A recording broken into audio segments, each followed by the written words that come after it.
So hello students, how are you all? जय हिंद to all of you. Class 12th mathematics में हमारा पहला चैप्टर है रिलेशंस एंड फंक्शन। आज हम उसे स्टार्ट करने आ रहे हैं। स्क्रैच से स्टार्ट करूंगा, लास्ट तक ले जाऊंगा। आप यहाँ पे टाइम देखा करो और उस टाइम के अकॉर्डिंग चला करो, ठीक है ना। जितना टाइम यहाँ पर दिखेगा आपको होता हुआ उतना ही होगा, कोई कट कोई कुछ भी नहीं होगा। इसीलिए आपको इतनी ही कंसिस्टेंसी के साथ बैठना है जितना मैं यहाँ पर खड़ा हो रखा हूँ, उतने आपको बैठ करके देखना है। टाइम नहीं है मत देखो इस लेक्चर को, लेकिन बीच बीच में तोड़ तोड़ के मत देखना, ठीक है। क्लास 11th की कुछ चीज़ें होंगी इसमें, क्लास 12th की होगी, इसीलिए मैं इतनी बातें बोल रहा हूँ पहले। क्यों? क्योंकि सर क्लास 11th में हमारी अगर किसी कारण से क्लास 11th में अच्छे से नहीं पढ़ पाए तो क्लास 12th में समझने का कोई मतलब ही नहीं होता इसमें। अगर आपको सेट्स नहीं पता, ऑर्डर्ड पेयर नहीं पता, कार्टेशियन फंक्शन, कार्टेशियन प्रोडक्ट आपको नहीं पता, रिलेशंस किसे कहते हैं अगर आपको ये नहीं पता बच्चों, कोई फायदा नहीं टाइप्स ऑफ रिलेशन, फंक्शन और टाइप्स ऑफ फंक्शन पढ़ने के। टॉपिक अपने सिर्फ ये तीन ही है बेसिकली, लेकिन टाइप्स ऑफ रिलेशन तब करेंगे जब रिलेशन पता होगा। रिलेशन बिना आपको कार्टेशियन प्रोडक्ट के नहीं समझ आएगा। कार्टेशियन प्रोडक्ट के लिए ऑर्डर्ड पेयर समझ में आना चाहिए, सबसेट समझ में आना चाहिए, सेट समझ में आना चाहिए। इसीलिए बच्चों मेरा आधा टाइम आज के लेक्चर का जाएगा इस चीज में, फिर इस चीज में। जो बच्चों को लगता है मेरे क्लियर है, अपने हिसाब से नीचे पे देख लेना कहां पर जाकर आपको ये मिल रहा है, वहां से चालू करेंगे।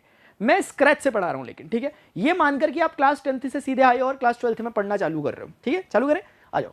तो ऑर्डर्ड पेयर हमारा सबसे पहला टॉपिक होने वाला है बच्चों। ऑर्डर्ड पेयर में क्या करेंगे सर हम? सर ऑर्डर्ड पेयर कुछ कुछ ऐसा होगा कि ऐसे करके अगर हम कभी किसी चीज को लिखेंगे, जैसे ए और बी को हमने लिखा पैरेंथेसिस के अंदर, इस तरह का जो पेयर बना इसी को हम ऑर्डर्ड पेयर कहेंगे।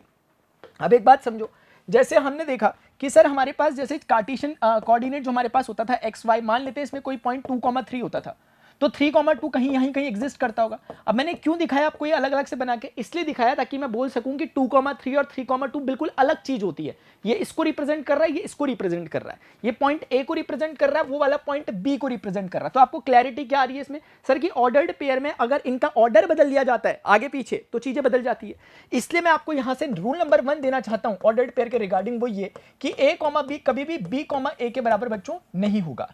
एक रूल नंबर 1, ये बराबर नहीं होते, ठीक है। लेकिन कभी मान लेते हैं कोई कह रहा है कि सर ए कॉमा बी मान लेते हैं किसी सिचुएशन में एक्स कॉमा वाई के बराबर हो गया, इसका क्या मतलब समझा जाना चाहिए बच्चों? इसका सिर्फ मतलब ऐसा ही होगा जैसे कि अगर मैं कहता हूं कि एक पॉइंट एक्स कॉमा वाई, इसका सिर्फ मतलब ये निकलना चाहिए कि ए एक्स के बराबर हो गया होगा और बी वाई के बराबर हो गया होगा, यानी कि उसका आगे वाला उसके आगे वाले के, उसका पीछे वाला उसके पीछे वाले के बराबर हो गया होगा, तभी ये संभावना घटित हो सकती है कि दोनों ऑर्डर्ड पेयर बराबर हो।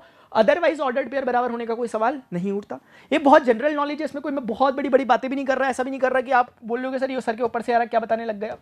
तो जो मेरे क्लास 10th के बच्चे हैं जो अभी 11th में पहुंचे वो भी इस लेक्चर को बिल्कुल देख सकते हैं, क्योंकि 11th का कुछ भी यूज नहीं करूंगा, सब यहीं पर पढ़ाऊंगा क्योंकि 11th में पढ़ाया जाता था। एक काम मैं जरूर करूंगा, मैं देखूंगा जाकर के कि जो चार्जर है मेरा ये प्रॉपर चार्ज कर रहा है, पता चला रास्ते में बंद हो गया, ये कर रहा है सर चार्ज, मुझे बोला 4 घंटे 37 मिनट तक रिकॉर्ड कर सकते हो आप आराम से, तो मैं कर लेता हूं फिर अभी। तो अभी हम पहुंचे सर ऑर्डर्ड पेयर खत्म हो गया, इतना ही है ऑर्डर्ड पेयर। अभी आगे बढ़ेगा, देखो चलो आगे नेक्स्ट टॉपिक का कार्टेशियन प्रोडक्ट। आइले सर इतना इजी सर, यार आप क्या यार आप इतना डरा रहे थे शुरू में आकर के, तो ऐसे डरा रहे थे जैसे कि क्या क्या कर दोगे आज के दिन। देखते रहो बेटे, कार्टेशियन प्रोडक्ट में मतलब बच्चों क्या होता है, जैसे आपके पास दो ऑर्डर्ड पेयर आपके पास गिवन है, मान लेते हैं किसी सिनेरियो में आपके पास एक सेट ए है, ये सेट ए है और ये सेट बी है, इन दोनों का ये जो चीज है, ये क्या कह रहा हूं, ये क्या है, इसका नाम है सेट। सेट हमने पढ़ा हुआ पिछली क्लास में, थोड़ा सा तो जानते होंगे, नहीं जानते होंगे तो बता दूंगा। एक सेट ए और सेट बी, सेट कैसे दिखते हैं मैं आपको बताता हूं। जैसे फॉर एग्जांपल वो सेट ए का नाम था कुछ इस तरीके का ए कॉमा बी, और मान लेते हैं सेट बी जो था बेटे इसका नाम था कुछ इस तरीके का सी कॉमा डी। अब समझना जरा, अब ब्रैकेट बदल गया, क्या ये ऑर्डर्ड पेयर है? नहीं सर, ऑर्डर्ड पेयर में तो सर आपने सिखाया हमें कि ऑर्डर्ड पेयर में हमें जो चीज दिखेगी वो ऐसी दिखेगी पैरेंथेसिस के अंदर, लेकिन ये तो सर करली ब्रैकेट है। अरे चलता क्यों नहीं है कभी कभी यार, मेरी ने बेइज्जती कराया था यार रिकॉर्डिंग करते करते, बताओ। हाँ, ये वाली जो चीज आपको दिखाई दे रही है ये करली ब्रैकेट है। करली ब्रैकेट मतलब कि सेट, कभी भी करली ब्रैकेट के अंदर कभी एलिमेंट दिखाई देंगे वो सेट होंगे, और डिफरेंट एलिमेंट दिखाने के लिए कॉमा लगता है, यानी इसमें 2 एलिमेंट है, इसमें भी 2 एलिमेंट्स है। आपको समझ में आ रहा है? तो ए और बी क्या है बेटे, सेट है, क्योंकि सेट किसे कहते हैं, जब भी एलिमेंट्स को करली ब्रैकेट के अंदर यानी ब्रेसेस के अंदर रखा जाता है। तो ठीक है, तो ये सेट है ये सेट है, तो दो सेट के बीच में मैंने मल्टीप्लाई का सिंबल मारा। तो अब इसको स्पेशली बेटे मल्टीप्लाई नहीं कहेंगे, इसको एक नया नाम देते हैं, और वो नाम क्या होता है, कार्टेशियन प्रोडक्ट। क्या नाम होता है इसका? Cartesian product. तो कार्टेशियन प्रोडक्ट, अब इसका मतलब क्या है तो वो प्रोडक्ट ही एक तरह का, लेकिन कार्टेशियन इसलिए कह रहे हैं क्योंकि वो दो सेट के बीच में, इसलिए उसे एक स्पेशल नाम दिया गया कार्टेशियन प्रोडक्ट। तो कार्टेशियन प्रोडक्ट कभी भी किसके बीच में हैपन होता है, हमेशा सेट और सेट के बीच में।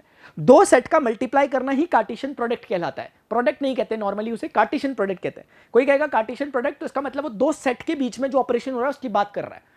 अब एक बार ये तो हो गया कि कहते क्या है, कैसा कैसा होता है, इसका ढांचा समझ में आ गया, लेकिन करते कैसे, इसकी फंक्शनिंग कैसे कैसे फंक्शन करता है। तो बच्चों इसमें अगर कोई आपको कह रहा है इस केस में कि सेट ए क्रॉस बी करो, तो ए कितना है हमारे पास, ए कॉमा बी, और हमारे पास सेट बी कितना है, बी है हमारे पास सी कॉमा डी, इस तरीके का। ये सेट बी है हमारे पास, ए और बी हमारे पास इस तरीके के, ए को लिख दिया और बी को लिख दिया। अब मैं क्या करूंगा, पहला वाला जो एलिमेंट है वो जाएगा इसके, जैसे नॉर्मली प्रोडक्ट करते थे हम बोलते हैं ये, अरे कैसे करते थे हम, जैसे अगर कोई आपको बोलता कि x प्लस वाई और a प्लस बी का मल्टीप्लाई करना है, कैसे करते हो आप, x का इसके साथ, फिर x का इसके साथ, y का इसके साथ, y का इसके साथ, यही करते हो, वही काम करना है। a एक बार इसके साथ एक बार इसके साथ जाएगा, लेकिन जब जाएगा तो रिजल्ट कैसा आएगा वो देखो, a जाएगा c के पास तो a कॉमा c बनेगा और ऑर्डर्ड पेयर में लिखेंगे उसे इस बार। अब a जाएगा d के पास तो a फिर d को ऑर्डर्ड पेयर में लिखेंगे, फिर b जाएगा इस बार किसके पास बेटे, c के पास, और b जाएगा d के पास, यानी कि b जाएगा c के पास और फिर b जाएगा किसके पास, d के पास, इस तरीके से। तो ये जो चार अलग अलग ऑर्डर्ड पेयर दिख रहे हैं, इन चारों के बीच में मैं एक एक कॉमा लगाऊंगा, ऐसे ऐसे और ऐसे कर करके। I hope this is clear to everyone. अब ये जो चार ऑर्डर्ड पेयर बच्चों आपको दिखाई दे रहे हैं, ये चार ऑर्डर्ड पेयर को अगर आप इस तरह से बना देते हो करली ब्रैकेट, तो आपने क्या कर दिया, आपने सेट बना दिया। क्योंकि सेट किसे कहते हैं, जब भी करली ब्रैकेट के अंदर कुछ भी हो तो सेट बन जाएगा। इसको करली ब्रैकेट के अंदर डालती है, अभी पूरा चीज सेट बन गया। मुझे आप बता सकते हो सेट में कितने एलिमेंट है, जैसे इसमें 2 थे 1 और 2, इसमें 2 थे 1 और 2, इसमें कितने सर 1 2 3 4, 4 एलिमेंट है। क्या आप एक अच्छी सी बात नोट कर पा रहे हो क्या सर? सर बात यह है कि क्या इस सेट के एलिमेंट्स कौन है, कोई स्पेसिफिक नाम दे सकते हो? हाँ सर, ऑर्डर्ड पेयर। इस सेट के अंदर जो भी एलिमेंट आएगा वो अपने आप में एक ऑर्डर्ड पेयर ही होगा। मैं ये कहना चाहता हूं कि आप अगर देखोगे, ये जो चीज दिख रही है, ये जो चीज दिख रही है, ये जो चीज दिख रही है और ये जो चीज दिख रही है, बेटे ये चार अलग अलग एलिमेंट्स आए और ये एलिमेंट कुछ और नहीं बल्कि ऑर्डर्ड पेयर है, अलग अलग शक्ल वाले। तो कुल मिलाकर कितने नंबर ऑफ एलिमेंट आए इस सेट में? 4। तो नंबर ऑफ एलिमेंट को हमने अपनी क्लास 11th में एक स्पेशल नाम दिया था कि सेट में कितने डिस्टिंक्ट नंबर ऑफ एलिमेंट है, इसको हम कार्डिनलिटी ऑफ सेट कहते हैं। इस केस में सेट ए की कार्डिनलिटी 2 है, सेट बी की कार्डिनलिटी भी बच्चे कितनी है? 2 है। यानी सेट ए में भी 2 एलिमेंट है और सेट बी में भी कितने एलिमेंट है? 2 एलिमेंट है। इसका मतलब ये हुआ कि जो ये हमारे पास चीज निकल करके आई, सर इसको थोड़ा सा आगे कर दो और इसको जो नाम आपने लिखा था इसका नाम दे दो। क्या मैंने नाम लिखा था? मैंने सर इसका नाम A क्रॉस B बोला था, यानी 2 सेट के बीच का प्रोडक्ट, यानी कि कार्टेशियन प्रोडक्ट ऑफ 2 सेट मेरे पास ये निकल के आया। अब एक बात और समझ में आनी चाहिए, क्या कि एक सेट को दूसरे सेट से मल्टीप्लाई करके जो रिजल्ट आता है वो भी सेट होता है। कितने बच्चे इस बात को समझ पा रहे हैं? कि क्योंकि ये चीजें ना आगे काम आती हैं। क्लास 12th के बाद जब आप आगे मैथमेटिक्स पढ़ रहे होगे, चाहे इंजीनियरिंग मैथमेटिक्स या बीएससी मैथमेटिक्स पढ़ रहे होगे, abstract algebra, linear algebra, modern algebra, ऐसी चीज आपको पढ़ने को मिलती है। वहां पर हम क्लोजर प्रॉपर्टी पढ़ते हैं, ग्रुप, सब ग्रुप, रिंग थ्योरी वगैरह में। तो उस समय हमें ये चीज काम आती है क्लोजर प्रॉपर्टी के तौर पर। अभी आपको कोई फर्क नहीं पड़ता मैंने क्या बोला, लेकिन जब फ्यूचर में जाके 2-4 साल बाद जाके दोबारा लेक्चर देखोगे तो आपको क्लीन होगी जो बात मैंने बोली, इसलिए मैंने बोल दी। अभी फिलहाल तो मैं इतना ही कहना चाहता हूं कि एक सेट को दूसरे सेट से मैंने मल्टीप्लाई किया तो मुझे एक सेट मिल गया। मैं सिर्फ इतना ही कहना चाह रहा हूं बच्चों। क्या ये अपने आप में ये पूरा का पूरा चीज सेट है? हाँ जी सर ये सेट है। क्या ये पूरी चीज बच्चों सेट है? हाँ सर ये सेट है, अपने आप में पूरा का पूरा सेट है। क्यों सेट है? क्योंकि ब्रेसेस के अंदर रखा गया। तो एक बात और क्लियर। अभी सर कुछ और अच्छा बताओ, मजा आ जाए, जिससे अभी तक जो बता रहे हो उससे मजा तो आ रहा है, लेकिन थोड़ा और मजा चाहिए सर हमें। तो बच्चों थोड़ा सा और मजा तुम लोगों को दे देता हूं, रुक जाओ। ठीक है, अभी देखना और मजा कैसे आएगा। सर मजा ऐसे आएगा ना, पहले इसको ऐसा करो, हाँ ठीक है। तो इसमें अगर आप एक बात देखो, मैंने कार्डिनलिटी की बात करी। कार्डिनलिटी को रिप्रेजेंट करते हैं ऐसे करके, जैसे यहां पर अगर कोई बोले कि n ऑफ a कितना है, तो इसका मतलब है कार्डिनलिटी ऑफ सेट a कितनी है। And what do we mean by cardinality? Sir cardinality का मतलब होता है कि सेट में कितने डिस्टिंक्ट नंबर ऑफ एलिमेंट्स मौजूद हैं, कितने अलग अलग एलिमेंट्स मौजूद हैं, एक जैसे नहीं दिखने चाहिए। तो इसमें 2 थे सर इस केस में। सर अगर कोई आपसे बोले कार्डिनलिटी ऑफ सेट बी कितना होगा, तो आप फिर से बोलोगे सर वो 2 ही था कोइंसिडेंटली, दोनों बारी में 2-2 था, भले ही उसके एलिमेंट कुछ और उसके, लेकिन 2 है कार्ड। कोई आपसे कहेगा sir cardinality of set A cross B कितना हो, क्योंकि आपने सर तय किया हुआ कि ए क्रॉस बी अपने आप में एक सेट है, क्योंकि जैसे ए सेट था, बी सेट था, ए क्रॉस बी भी सेट है, हमने अपनी आंखों से देखा, हाँ जी सेट है। अब ए क्रॉस बी की कार्डिनलिटी कितनी होती है, उसका सिंपल सा फॉर्मूला है कि कार्डिनलिटी ऑफ सेट ए का multiply cardinality of set B के साथ। इसके बीच में अगर मैं क्रॉस लिखूंगा भी तो क्या आप इस क्रॉस को कार्टेशियन प्रोडक्ट पढ़ोगे? नहीं सर। क्यों? क्योंकि कार्टेशियन प्रोडक्ट तो सेट्स के बीच में होता है। क्या एन ऑफ ए सेट है? नहीं सर, एन ऑफ ए तो जस्ट एक नंबर है, और 2 नंबर के बीच में चाहे आप 2 इंटू 2 बोलो तब भी 4 होगा, या 2 इंटू 2 बोलो तब भी 4 होगा। तो ये मैटर नहीं करता, उस समय ये कुछ ऐसी चीज नहीं है, उस समय सिर्फ ये एक जनरल प्रोडक्ट है, क्योंकि एक बेसिक अलजेब्रा का सिंबल है। तो आप Na क्रॉस NB कहना चाहो या आप Na.NB कहना चाहो, whatever you want to say you can. ठीक है, तो हमें सर ये रूल, बेसिक रूल समझ में आ गया, and this is a fundamental. ये बहुत ज्यादा इंपॉर्टेंट चीज है जो मैंने आपके लिए यहां पर रख दी, और आप इसको चीज को बहुत अच्छे तरीके से नोट करके अपने पास रखोगे, क्योंकि काम हम लेंगे इसे। एक बात समझ में आ गई सर, बहुत अच्छी समझ में आ गई सर, हमें क्लियर हो गया कि n of a cross b कितना होता है। बच्चे एक बात बोलूं क्या आपको, आपने कभी क्लास 11 में सेट बिल्डर फॉर्म का नाम सुना था? नहीं सुना था तो कोई बात नहीं, मैं करके दिखाऊंगा। सेट बिल्डर फॉर्म मतलब क्या कि ये जो चीज आई, अगर कोई आपको बोले कि सर ये ए क्रॉस बी जो आपके पास निकल रखा, क्या आप इसको कुछ अच्छे से डिफाइन कर सकते हो क्या कि ये है क्या चीज? अगर हम देखें इसे अपने जनरल नॉलेज से, तो ए क्रॉस बी सबसे पहली बात एक सेट है, क्लियर है। दूसरी बात, इसके अंदर जो एलिमेंट हैं वो ऑर्डर्ड पेयर की फॉर्म में है, दूसरी बात। और तीसरी और बहुत बारीक बात है जो आप अगर देख पा रहे होंगे, क्या देख लिया आपने? तीसरी और बारीक बात बच्चों ये है कि हर ऑर्डर्ड पेयर की खास बात है कि ऑर्डर्ड पेयर का जो पहला एलिमेंट है, देखो ए या फिर बी, यानी ए है या बी है। ऑर्डर्ड पेयर का पहला एलिमेंट या तो ए है या बी है। और अगर आप ध्यान से देखो तो ए और बी है कौन? सेट ए के एलिमेंट। फिर आगे बढ़ता हूं, आपके लिए मैं पहली दे रहा हूं, आप खुद सॉल्व करो। इनके जो सेकंड एलिमेंट है वो सी है या डी है? और अगर आप ध्यान से देखो तो सी और डी सेट बी का एलिमेंट है। इसका मतलब क्या हुआ? अगर मैं आपको समझाऊं तो इसका मतलब यह है कि इस ऑर्डर्ड पेयर का पहला एलिमेंट पहले सेट से आया और दूसरा एलिमेंट दूसरे सेट से आया हुआ। ये इसकी बात है और एक खास बात है। मैं आपको उसको अभी थोड़ा और आगे कुछ एग्जांपल्स देकर के और क्लियर कर लूंगा, लेकिन स्टिल आपको क्लियर होना चाहिए। अब इन तीन बातों को, सबसे पहली बात कि ये एक सेट है, दूसरी बात कि ऑर्डर्ड पेयर है इसके एलिमेंट्स, और तीसरी बात उन ऑर्डर्ड पेयर में एक पैटर्न बन रहा है कि उसका पहला एलिमेंट पहले सेट से और दूसरा एलिमेंट दूसरे सेट से है। इस तीन बातों को हमें कंक्लूड करना है, सेट बिल्डर फॉर्म हमारी अपने आप बन जाएगी। मतलब मैथ्स कहती है कि लैंग्वेज मैं नहीं समझती, हिंदी अंग्रेजी संस्कृत जो आप बोलो, मुझे लॉजिकली आप क्या लिख रहे हो वो क्लियर होना चाहिए। मैंने कहा ठीक है, आपको क्लियर करते हैं। मैंने कहा सबसे पहली बात ये एक सेट है। मैथ्स ने कहा ठीक है, कैसा सेट? मैंने कहा देखो सेट के लिए तो मैंने कर्ली ब्रैकेट बना दिया। मैंने बोला ये एक ऐसा सेट है जिसका जनरली हम क्या करते थे सेट बिल्डर फॉर्म में, एक्स सच दैट। अगर आपने कभी देखा होगा, नहीं देखा तो कोई बात नहीं, मैं बोलूंगा कि यहां पर x, y मान लेते हैं कोई। मैंने कहा इसके सेट के अंदर जो बैठता है वो ऑर्डर्ड पेयर है, और उस जनरल ऑर्डर्ड पेयर की शक्ल ये होगी, क्योंकि है तो वो ऑर्डर्ड पेयर ही ना, जो भी बैठेगा तो जो भी बैठेगा दिखेगा तो इसी शक्ल का दिखेगा सर।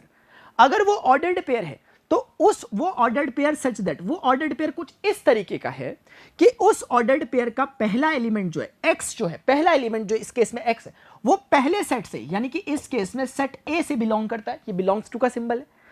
एंड मतलब कंपल्सन है, ऐसा नहीं कि अथवा में बात हो रही है, मतलब और नहीं बोल रहा मैं, यानी कि जो सेकंड एलिमेंट है वो बिलोंग करता है सेकंड सेट को। अब मुझे बताओ मैंने क्या गलत बोला? मैंने वो तीनों बातें को कंक्लूड किया कि नहीं किया? ये एक सेट है, कर्ली ब्रैकेट बता रहा है, ये ऑर्डर्ड पेयर का सेट है, ये बता रहा है उस ऑर्डर्ड पेयर का पहला एलिमेंट पहले सेट से, दूसरा एलिमेंट दूसरे सेट से। मैं आपको एक क्वेश्चन देता हूं, आप होमवर्क में मुझे बताओ कि अगर बी क्रॉस ए करना हो, है ना, और अगर मैं आपके लिए लिख दूं इस बारी में फिर से x, y सच दैट, अब आप इसको आगे का फिल करके मुझे कमेंट सेक्शन में बताओगे कि क्या होना चाहिए जनरल नॉलेज से। I hope this is clear to everyone. और बच्चों हो सके तो मेरे लिए एक काम करना कि इस चीज को न केवल ऐसे करना बल्कि बी क्रॉस ए को प्रॉपर, जैसे मैंने ए क्रॉस बी निकाला ऐसे निकाल के देखना। अगर मैं आपको निकाल के दिखाने की कोशिश करूं थोड़ा सा, तो बी क्रॉस ए को बेटे अगर मैं निकालूंगा ना, थोड़ा ध्यान से समझना, इस बार बी वाला पहले आएगा, ए वाला बाद में आएगा। क्या मैं आपके लिए काम करूं? क्या मैं करूं?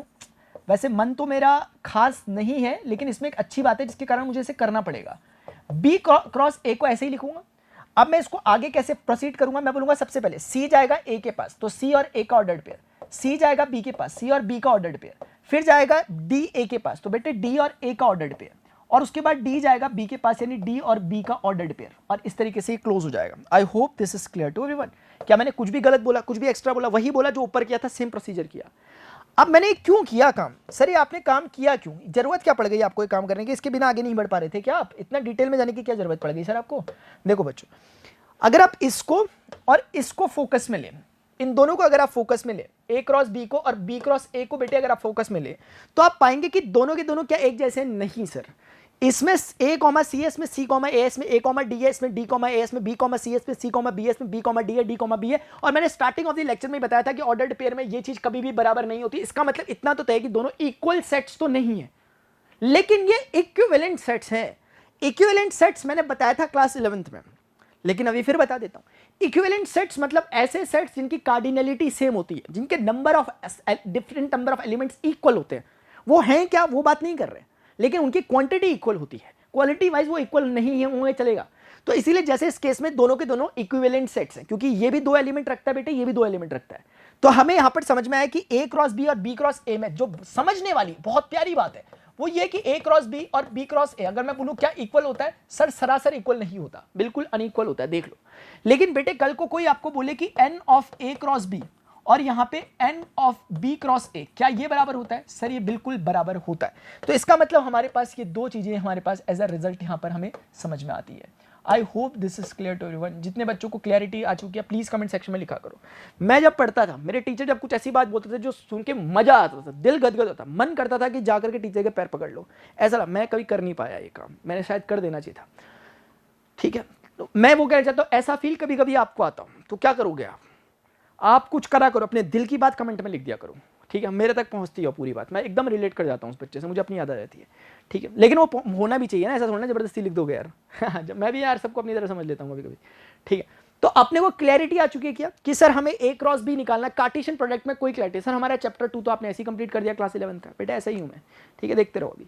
अब रिलेशंस पढ़ना है। सर रिलेशंस कैसे पढ़ा दोगे आप? रिलेशंस तो बहुत टफ था यार, हमें तो कुछ समझ नहीं आया इसको। बेटे रिलेशंस भी बहुत आसान था, बहुत आसान था।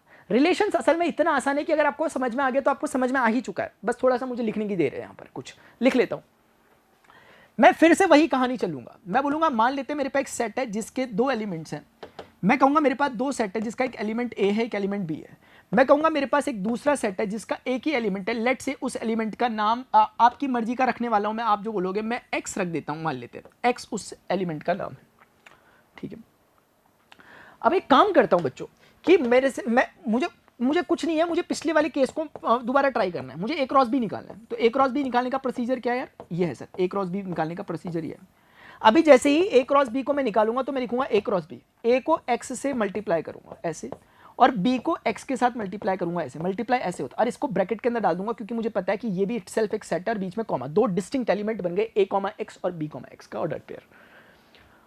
अभी मैं बोलूंगा कि सर आप चेक कर लो चाहो तो कि n of A cross B जो है वो और कुछ नहीं बल्कि n of A into n of B के ही बराबर होगा। आपको यकीन नहीं आ रहा तो देख लो, यकीन नहीं आ रहा तो चेक करके देख लो। आपने कहा सर कैसे चेक करेंगे? मैंने कहा खुद देखो, ए में कितने एलिमेंट्स हैं? आपने कहा सर ए में 2 है। मैंने कहा बी में कितने? आपने कहा 1 है। तो 2 इंटू 1 कितना होता है? 2। आप खुद देखो क्या इसमें 2 एलिमेंट्स है कि नहीं है? एक ये और एक ये, क्या 2 एलिमेंट है कि नहीं? बिल्कुल है सर।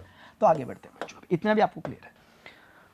अब इतनी बात तो सर आपने दोबारा बताई थी यार, आपने इस बार सर इसको सिंगल एलिमेंट क्यों रखा? अभी थोड़ी देर में समझ में आ जाएगा। मैंने इसलिए लिखा था कि कैलकुलेशन ज्यादा ना, उस चक्कर में आपका मेन कॉन्सेप्ट इनसे ना भटक जाओ, इसलिए मैंने उसको कम से कम रखा रीडिंग को। अभी हम आगे बढ़ते हैं। सर एक काम करो, क्या आपने बचपन में कभी एक चीज पढ़ी है? कौन सी चीज यार? सर आप पूरा बचपन आज ही याद करा दोगे क्या हमें? देखो बच्चों कोई बात नहीं, जैसे सेट जो होता था ना, मान लेते हैं मेरे पास एक, मैं अभी आपको जो टॉपिक यहां पर समझाना चाहता हूं वो है सबसेट का बच्चों। किसका? सबसेट का, क्योंकि हो सकता है कुछ बच्चों का रह गया हो क्लास 11 में, कोई टेंशन नहीं है। अभी देख लो, जैसे हमारे पास एक सेट अगर एक गिवन है बच्चों, मान लेते हैं इसका नाम है ए कॉमा बी। थोड़ी देर के लिए समझ लो, मुझे सिर्फ इतना बताइए कि कार्डिनलिटी कितनी है सेट ए की? सर 2 है, क्योंकि इसमें 2 डिफरेंट या डिस्टिंक्ट एलिमेंट हमें दिखाई दे रहे हैं। बच्चों एक सिंपल सा क्वेश्चन आता था कि number of subsets of set A, number of subsets of set ए। ये एक सिंपल सा क्वेश्चन आता है कि सेट ए के कितने नंबर ऑफ सबसेट्स हैं, इतना बता दो। मैं बोलता हूं सर इसका सिंपल सा आंसर होता है 2 of cardinality of that set ए। जिस सेट की आप बात कर रहे हो 2 की पावर में उसकी कार्डिनलिटी को लिख दोगे तो आपको नंबर ऑफ एलिमेंट्स मिल जाएंगे, नंबर ऑफ सबसेट्स मिल जाएंगे कि कितने पॉसिबल सबसेट वो बना सकता है। आप बोलोगे सर सबसेट होता क्या है, पहले वो तो बता दो। तो बच्चों बता देता हूं, रुक जाओ, आपको कुछ नहीं करना। जैसे ये जो सेट है, ए सेट जो है, ये ए सेट में से इसके एलिमेंट्स को ले लेकर के कितने पॉसिबल नंबर ऑफ सबसेट्स आप बना सकते हो, या आप कितने पॉसिबल नंबर ऑफ सेट आप बना सकते हो। जैसे मैं समझाता हूं, मैंने बोला इसका एक एलिमेंट मैंने रख दिया और उसका सेट बना दिया। सेट करली ब्रैकेट से बनता है, तो एक सेट बन गया, नाम दे दो कुछ बी। किसी ने बोला सर ऐसे तो फिर मैं बी को लेकर के उसका सेट बना दूंगा, एलिमेंट को है तो उसी का, तो मैं भी कुछ नाम दे दूंगा। मैंने कहा दे दो फिर आप भी। इसने भी एक सेट बना दिया। कोई बच्चा कह रहा है सर मैं छोड़ूं क्यों, मैं दोनों को एक साथ ले लूंगा। मैंने कहा ठीक है ले लो, तो उसने भी एक नया सेट बोल दिया। कोई बच्चा कह रहा है सर मेरा ना कुछ भी लेने का मन नहीं है, मैं कुछ भी नहीं ले रहा। ठीक है, कुछ भी मतलब बेटे ये जो 4 चीजें आपको दिखाई दे रही है यहां पर, ये जो 4 चीजें आपको दिखाई दे रही है यहां पर, they 4 are the subsets of set A. क्योंकि इन सभी को आप देखोगे तो सभी ने इसकी हेल्प ली है, सभी का सुपर सेट ही है, क्योंकि इसके ही एलिमेंट से को लेकर या ना लेकर के ये बने हुए हैं। किसी ने एक लिया तो अलग सेट बन गया, किसी ने दूसरा लिया दूसरा सेट बन गया, किसी ने दोनों ले लिए एक और सेट बन गया अलग प्रकार का, किसी ने बोला मैं कुछ नहीं लेता, उसने भी एक प्रकार का सेट बना लिया। इस वाले ये 2 सेट अपने आप में, ये 2 अब क्या कहला, ये चारों के चारों क्या कहलाएंगे बेटे? सबसेट कहलाएंगे सेट ए के। क्यों? क्योंकि इन्होंने हेल्प ली है इसकी, इसके सब है ये, मतलब सब सबऑर्डिनेट है क्योंकि इससे हेल्प से बने हुए। और सेट इसलिए क्योंकि करली ब्रैकेट।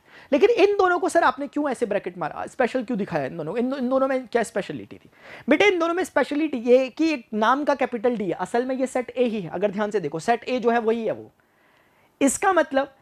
और दूसरा इसमें क्या, ये कुछ और नहीं बल्कि एम्प्टी सेट है जिसे हम फाई कहते थे। असल में हमें ये क्लैरिटी आ पाई कि किसी भी सेट के दो ट्रिवियल सबसेट्स तो होते ही होते हैं। कौन से होते हैं सर वो दो सबसेट्स? एक होता है यूनिवर्सल सेट, एक होता है वही सेट खुद, और दूसरा होता है एम्प्टी सेट। क्योंकि आप किसी भी सेट में दो काम तो पक्का करोगे, कौन से? या तो कोई नहीं लोगे या सारे ले लोगे। अगर सारे ले लोगे तो ये बन जाएगा लार्जेस्ट हो जाएगा, इस लार्जेस्ट सबसेट जिसकी सबसे ज्यादा काउंटिंग होगी, और कुछ नहीं लोगे तो स्मॉलेस्ट सबसेट बन जाएगा। तो इसीलिए डेफिनेशन क्या बनती है, क्योंकि D is nothing but A itself, तो इसीलिए हम कहते हैं कि सेट, मतलब इसीलिए हम कहते हैं कि कोई भी set is a subset of itself, any set is a subset of itself. ये सेट खुद अपना ही सबसेट होगा एक, और दूसरा empty set is a subset of every set. किसी भी सेट के लिए एम्प्टी सेट तो उसका एक सबसेट होगा, क्योंकि आप कुछ नहीं लोगे तो ऑटोमेटिकली एम्प्टी। तो दो ट्रिवियल सबसेट होते ही होते हैं, कौन कौन से? एम्प्टी सेट और दूसरा वो सेट खुद। उसके अलावा जितने होंगे वो अकॉर्डिंगली होगा। अकॉर्डिंगली का क्या मतलब है? ये फॉर्मूला, ये फॉर्मूले के अकॉर्डिंग अगर आप देखते तो यहां पर 2 की पावर, काउंटिंग कितनी है इसकी? 2 है, तो इसका आंसर कितना आता है? 4। इसके 4 सबसेट होने चाहिए। क्या आपको 4 दिखाई दे रहे हैं? हमें 4 दिखाई दे रहे हैं।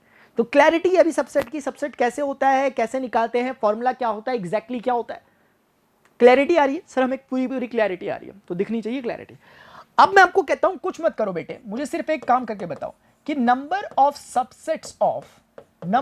Subsets of set A cross B। मैंने कहा A क्रॉस B अपने आप में एक सेट है, आपने कहा बिल्कुल सेट है सर, क्योंकि ये करली ब्रैकेट के अंदर रहता है। मैंने कहा इसके कितने नंबर ऑफ सबसेट होंगे? आपने कहा सर आपने तो फॉर्मूला बताया कि 2 की power cardinality of that set जिसकी आप बात कर रहे हो। इस केस में मैं इसकी बात कर रहा हूं, तो मेरे लिए फॉर्मूला बेटे क्या ये नहीं होना चाहिए n of A cross B? क्या ये फॉर्मूला नहीं होना चाहिए? होना चाहिए सर। अगर आपके लिए फॉर्मूला होना चाहिए तो क्या आपको समझ नहीं आता कि n of A cross B को मैंने समझाया था कि n of A into n of B होता है? मैंने पीछे जस्ट बताया आपको, दिखाया मैंने आपको। तो क्या n ऑफ A की काउंटिंग हमें देखकर नहीं पता चल रही? आप चाहो तो नोट भी कर सकते हो कि n ऑफ A देखकर पता चल रहा है बेटे मुझे 2 है, और n ऑफ B मुझे देख करके पता चल रहा है कि कितना 1 है। तो क्या मैं n ऑफ A की वैल्यू यहां पर लिख के 2 की पावर 2 और ये 1 यहां पर लिख सकता हूं? क्या 2 एकम 2 होता है, तो 2 की पावर 2 हो गया। क्या इसका आंसर 4 आया? यानी कि इस केस में इसके लिए भी जो नंबर ऑफ सबसेट होंगे वो 4 ही बनेंगे।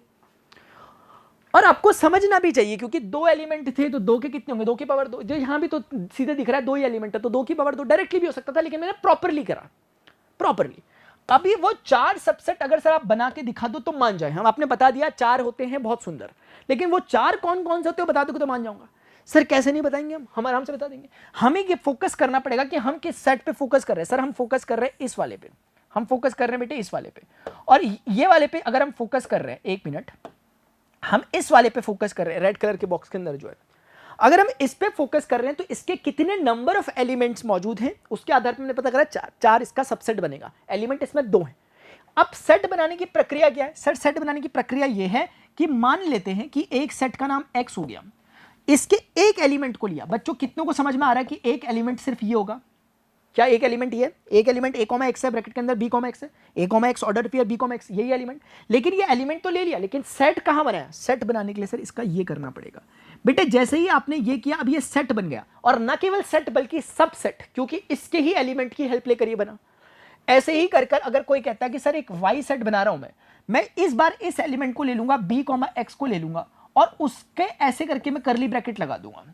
यानी इस बार मैंने एलिमेंट उठाया और करली ब्रैकेट जब उसका लगाया तो मुझे क्या समझ में आया? मुझे ये समझ में आया कि इस बार एक नया सेट बन गया, और ये सबसेट कहलाना चाहिए क्योंकि हेल्प ली उसकी।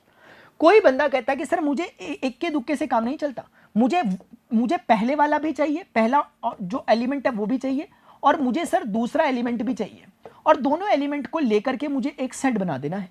तो बना दिया, इस बार दोनों एलिमेंट्स ले लिए। कोई कहता है सर मैं इन मोह माया में नहीं पड़ता, मुझे कुछ भी नहीं चाहिए, मुझे बस सेट दे दो। सेट का इसको टैग लगा दिया, बस कुछ नहीं है इसके पास। इसके पास रिस्पॉन्सिबिलिटी विदाउट अथॉरिटीज है, इसके पास कुछ भी नहीं बचा, इसके पास सिर्फ W बचा जिसके अंदर कुछ भी नहीं। तो हम कहेंगे कि ये सबसेट तो, लेकिन है कुछ नहीं इसके अंदर। तो बच्चों कितनों को समझ में आ पा रहा है कि सर इस बार आपने फिर चमत्कार कर दिया, आपने फिर एक बार इसका सबसेट, इसका सबसेट, इसका सबसेट, और ये 4 सबसेट आपने फिर से बना करके दिखा दिया, ऐसे वहां बनाए थे, बन गए बेटे। ये जो 4 सबसेट बने यही अपने रिलेशंस की कहानी को खोलने वाले हैं। यही 4 सबसेट जो बने हैं यही आपके रिलेशन की कहानी को खोलने वाले हैं। बस अब हमें यही समझना है। असल में ये जो 4 आपको दिखाई दे रही हैं ये चीजें, ये 4 सबसेट ही आपके रिलेशंस को क्रिएट करने वाले हैं। अब एक एक करके हम समझते हैं इस चीज को। उसके लिए मुझे जगह चाहिए, लेकिन मैं इसको इरेज तो नहीं कर सकता, लेकिन फिलहाल के लिए काम चलाने के लिए इतना करता हूँ। लेकिन चलो खैर, नोट्स क्या देने आप लोगों को, छोड़ो ना यार, मुझे शौक नहीं है नोट्स देने का। नोट्स चाहिए इसके PDF छोड़ो ना, रहने दो यार, स्क्रीनशॉट लेकर खुद ही बना देना, ठीक है। ऑल्दो मैं इतने अच्छे उससे कर रहा हूँ, मुझे भी खुद मन कर रहा है, लेकिन छोड़ो ना यार, ठीक है। आज भी थोड़ी याद आती है,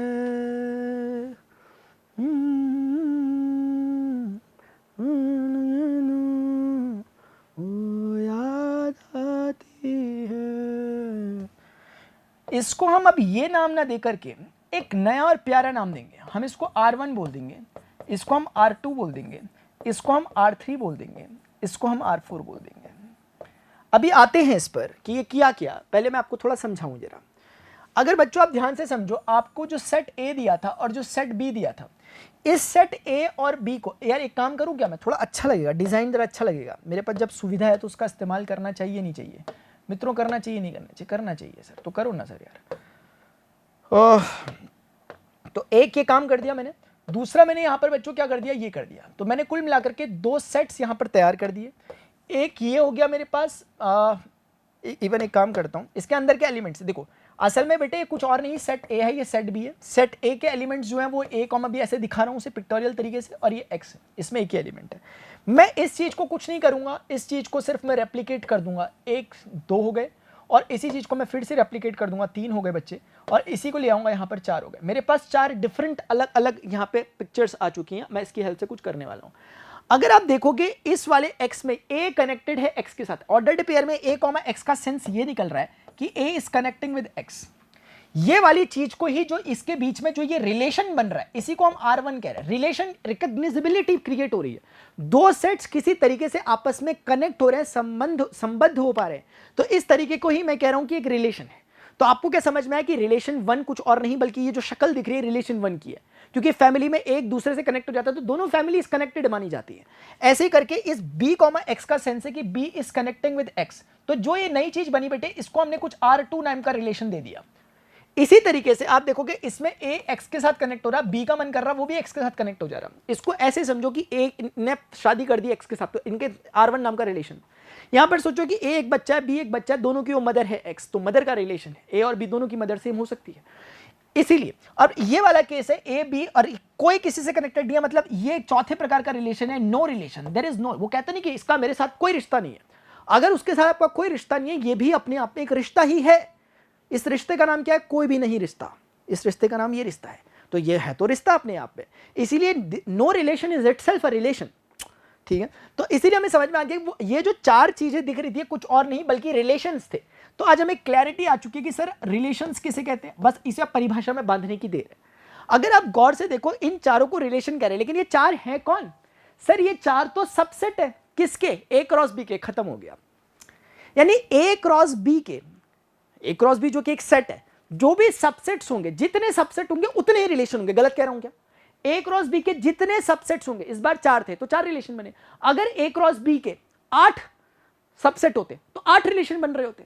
कितने बच्चे इस बात को कंक्लूड कर पा रहे हैं मेरे साथ, जो मैं अब लिखने वाला हूं यहां पर। सर लिखो यार, जल्दी लिखो, लेकिन यार जल्दी लिखो सर, यार आप बहुत वो करते हो यार। मैं पका रहा हूं बच्चों आप लोगों को, मुझे वहां से आवाज आ रही है, सर पकाओ मत यार, आगे बढ़ो। अबे ऐसा है क्या, पका रहा हूं क्या मैं, ऐसा मत बोला करो प्लीज यार। ठीक है, दिल से बुरा लगता है कभी भी सुन के। देखो जरा अभी सर, मुझे ये समझ में आ रहा कि जो रिलेशन है दिस इज नथिंग बट, जो रिलेशन मुझे समझ में आया, relation is nothing but the subset of set A cross B। अब मुझे बोल दो कि आपने गलत लिख दिया, बोलो एक बार कि सर आपने गलत लिख दिया, आपको पढ़ाना लिखाना आ नहीं रहा, कहां से आ गए सर आप पढ़ाने के लिए हमें, ऐसा बोलो एक बार, ठीक है। तो रिलेशन कुछ और नहीं बच्चे, रिलेशन सिर्फ और सिर्फ सबसेट है A क्रॉस B का। इवन अगर मैं इसमें ये वाला सिंबल भी लगाऊं इक्वलिटी का, तो ये कहना गलत नहीं होगा, क्योंकि किसी केस में जैसे ये केस है, R3 खुद सेट A क्रॉस B ही है ना। तो ये वाला अगर आपको कोई कहे कि इन चारों में कुछ स्पेशल बात, असल में ये जो 2 है ना, ये 2 वही हैं जो पहले देखा था कि every set is a subset of itself, और empty set is a subset of any set. अब यहां पे क्योंकि ये सबसेट के साथ साथ एक स्पेशल काइंड ऑफ चीज है जिसको हम रिलेशन कह रहे हैं, इसीलिए R3 एक स्पेशल रिलेशन है, इसको कहा जाता है यूनिवर्सल रिलेशन। ये यूनिवर्सल रिलेशन इसलिए क्योंकि ये पक्का होने ही होने वाला है, सेट है इटसेल्फ ही, तो जो A क्रॉस B है वो इटसेल्फ एक रिलेशन ही है A क्रॉस B। फिलहाल ये यूनिवर्सल सेट है जो कि यूनिवर्सल रिलेशन जो कि लार्जेस्ट रिलेशन होने वाला है। लार्जेस्ट इसलिए क्योंकि इसमें सबसे ज्यादा एलिमेंट्स होंगे, क्योंकि वो खुद एज इट इज सेट आ गया। और ये वाले को बेटे हम इस वाले को कहते हैं स्मॉलेस्ट रिलेशन, ये जो नो रिलेशन वाला केस है, ठीक है। और भी कुछ नाम होगा, मुझे शायद याद नहीं आ रहा, तो ठीक है। तो ये वाला, ये स्मॉलेस्ट रिलेशन कौन सा होता है, ये वाला, और ये वाला लॉन्गेस्ट। आप समझ रहे होंगे कौन सा कैसे निकला, एम्प्टी सेट से हमारा निकल के आया, एम्प्टी सेट से हमारा निकल के आया स्मॉलेस्ट, और उसी सेट से हमारा निकल के आया यूनिवर्सल रिलेशन। ये लॉन्गेस्ट है, ये स्मॉलेस्ट है। कोई बड़ी बात बोल रहा हूँ क्या सर? बातें पूरी कनेक्टेड है यार, ऐसे कैसे समझ नहीं आएगा हमें, ठीक है। इतने अच्छे से समझाते तो सर समझ में आ ही जाता है यार, ऐसे कैसे यार। अगर मैं चाहूँ ना बच्चों, ऐसा कर दूंगा ना, अगर ऐसा देखो, ऐसा सब इसमें समझ आएगा। बताओ, शिव समा रहे मुझ में, मैं धन्य हो रहा हूँ, सॉरी मैं शून्य हो रहा हूँ, मैं शून्य हो रहा था सर यार, धन्य हो रहे। बताओ, रुक जाओ यार, मुझे ना ये आर्टिस्ट डिग्री करने का ना बचपन से शौक है यार। मेरा मन बचपन में आर्ट लेने का था यार, ठीक है, लेकिन मैंने गलती से वो ले ली, क्या बोलते उसे, गणित ले ली मैंने गलती से। देखो इधर अभी,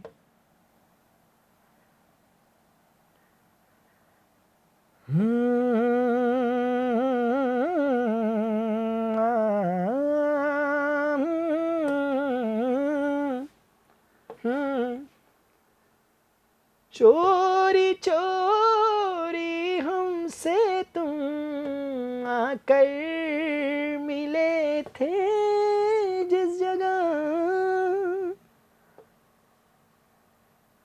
क्या बात है, वैसे मानना तो पड़ेगा बच्चों मुझे यार, मैंने एक पेज में ले आया इसे, मैं मम्मी को घर जाके बताऊंगा यार, देखो ना क्या बात है, एक पेज में कवर कर दिया मैंने इसे।